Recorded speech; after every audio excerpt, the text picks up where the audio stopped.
সাংখ্যযোগ থেকে কর্মযোগ, কর্মযোগ থেকে ভক্তিযোগ, আর ভক্তিযোগ থেকে জ্ঞান যোগ প্রাপ্তি হয়ে থাকে। আমার বিশ্বরূপ দর্শন করাই বাস্তবিক জ্ঞানার্জন অর্জুন।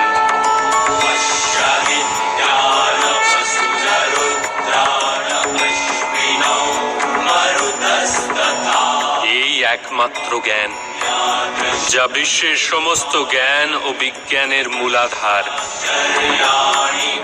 এই জ্ঞানই মুক্তি প্রদান করে। দেবতাদেরও যে দর্শন সহজভাবে প্রাপ্ত হয় না, এরূপ বাস্তবিক রূপ আমি তোমাকে দর্শন করাচ্ছি অর্জুন।